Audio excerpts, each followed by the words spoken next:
Just so. Vietnam. Vietnam. Vietnam. Vietnam. Just so Vietnam.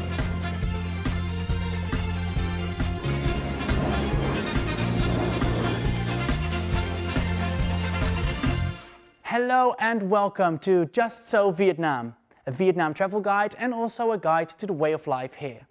In the next 10 minutes we're going to explore modern-day Vietnam through the eyes of expats who call it home. Here's the headlines for today's show. Mid-Autumn Festival is coming. Do you want to know more about the Vietnamese traditional toy on this day? Let's meet with Sam in Just Ask. Then in Just Try, let's follow Ricky Graham to learn about the rock-based farming technique of the Hmong people in Ha Giang province.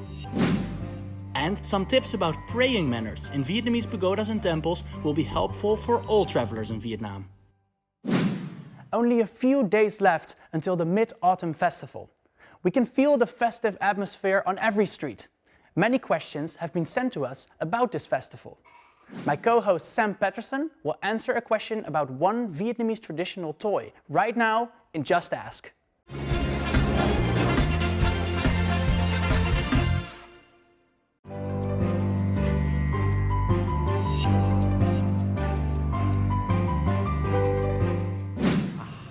In the last episode, I ate many different types of mooncake. Oh, now I'm stuffed. Oh, you know what? Now I really want to go out and have some fun. Hi, my name is Gui and I'm a correspondent for Moon Television. Here I am live at Hang Ma Street. All around me we can see handmade lanterns, masks, lion heads and of course toys, making for a fanciful and festive atmosphere. I'm here to tell you about Vietnam's Moon Festival and the most popular toy, it is of course the star-shaped lantern.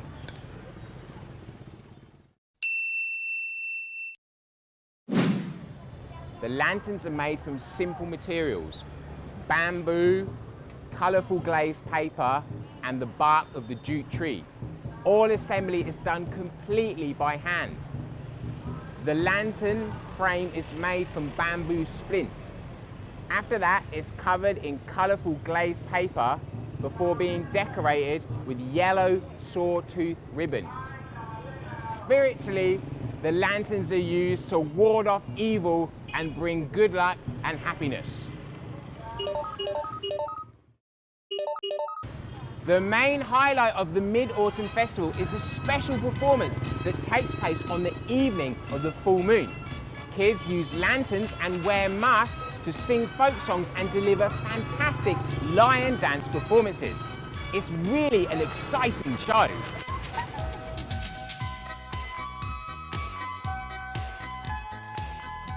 Nearly forgot. My name's Gui from Moon Television. Now back to my time in the studio. Woo! Thank you, Sam. Have fun with your star-shaped lantern. And happy Mid-Autumn Festival!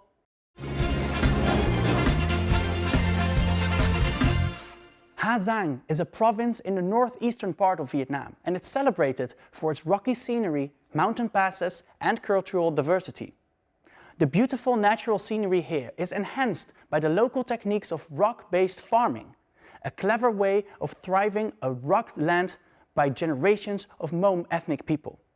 How can Hmong people cultivate and even thrive in this harsh condition? Ricky Graham will tell us more.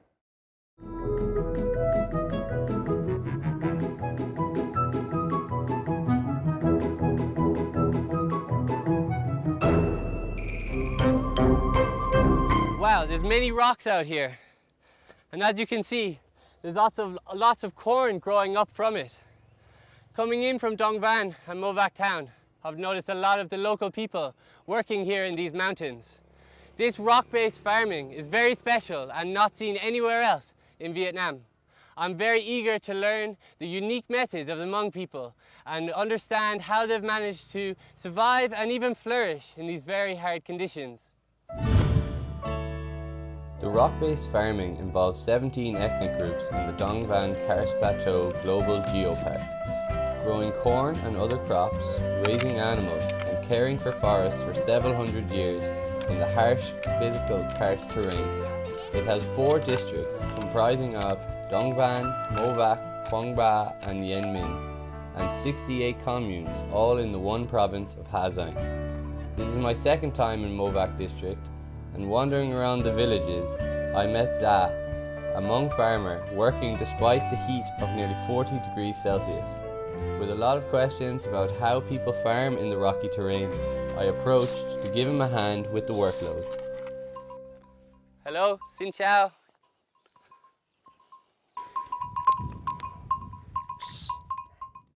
The Hmong people have become expert at taking advantage of these natural niches. You can see Mr. Za works so well with the ox and he can easily plow the field. Meanwhile, things aren't that easy for Ricky.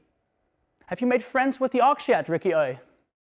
It clearly doesn't like me as much. Clearly the ox does not want to move at the moment, but he has done a lot of work today already, so well, here we go.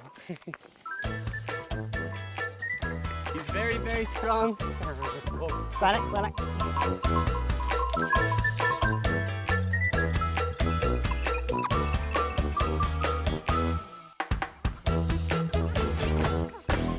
Okay.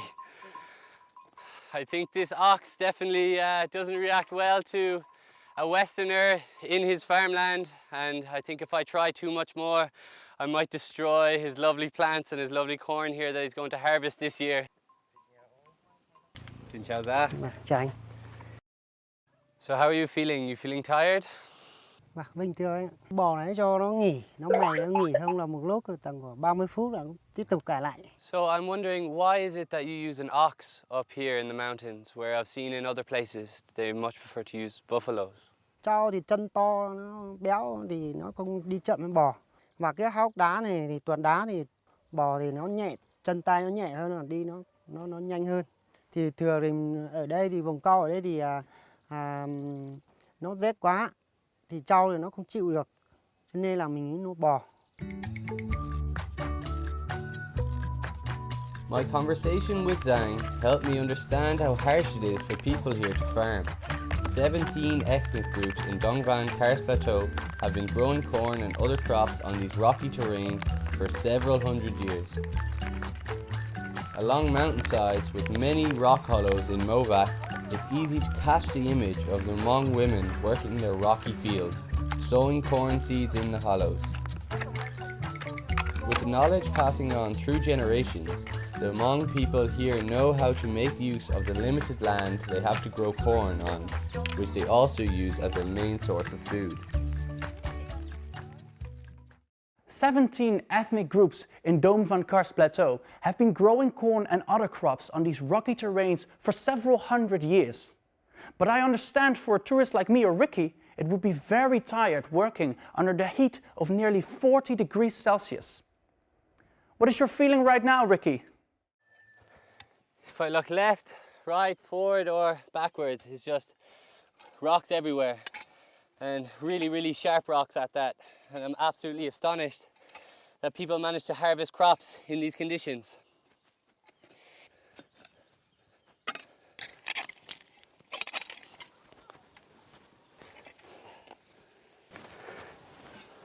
As you can see, much slower process than out on the fields with the ox.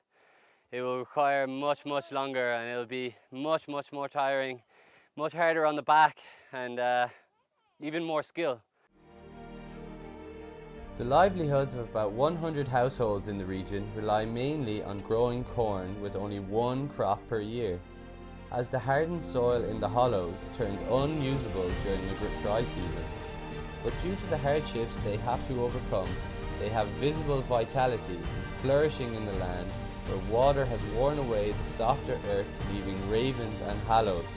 So it's not just a remarkable tourism attraction for its breathtaking landscape, but this land has its own way to impress any visitor.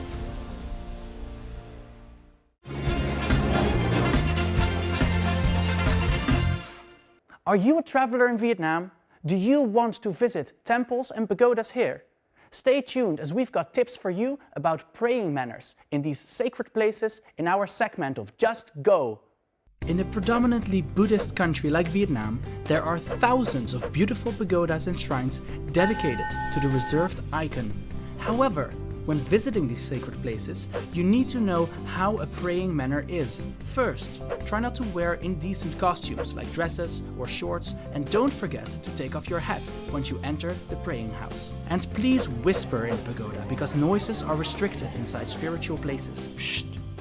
There are usually 3 gates as an entrance for a pagoda. Use the right gate for entering and the left gate for leaving. The middle one is used only by leading and noble people. Don't pick up anything and bring back home, because anything inside a pagoda or a temple is blessed. Bringing something without asking the gods of the pagoda or temple by praying is considered as stealing, and bad luck may come to that person. And with that, we already come to the end of this episode. Now, if you like this program, then be sure to subscribe to our YouTube channel and to leave your comments on our VTV World fan page. I am Martijn and this is Just So Vietnam!